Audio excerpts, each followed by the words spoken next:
So the next thing that I want to talk about is something called the pregnenolone steal, which therefore turns into the progesterone steal. So I don't want to get too sciencey here, because really what I want to talk about is what your body is doing and why it makes sense that your body's doing it, and then what you are experiencing as a result. Okay. So pregnenolone is a hormone. Think of it like raw materials to make other hormones. And so that could your sex hormones. Estradiol is the most prominent form of estrogen in the body, progesterone, and then testosterone.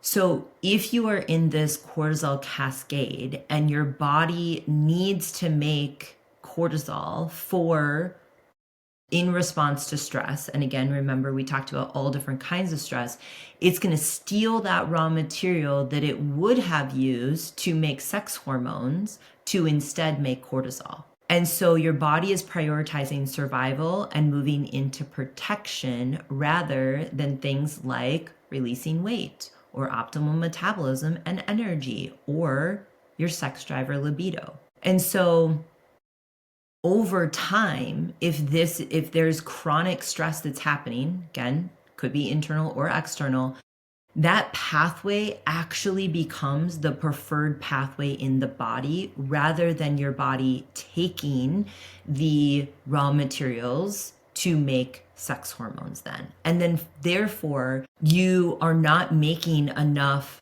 progesterone, estrogen, testosterone. And then you start to experience things like mood issues, because progesterone is our calming hormone. And progesterone is already being affected in midlife because progesterone is the first hormone that typically for most women is declining when they're hitting perimenopause. So if that hormone is already declining and then your body is taking raw materials to make that hormone, you're going to feel like your mood is shifting pretty rapidly.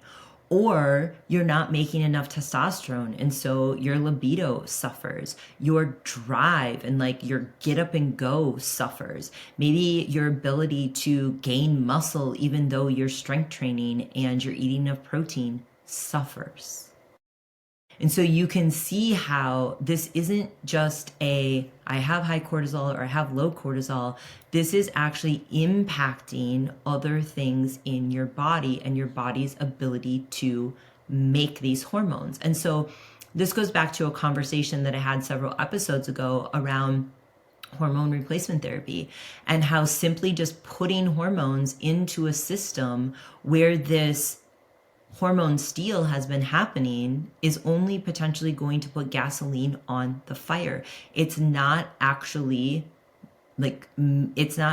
changing that root pattern that's been going on.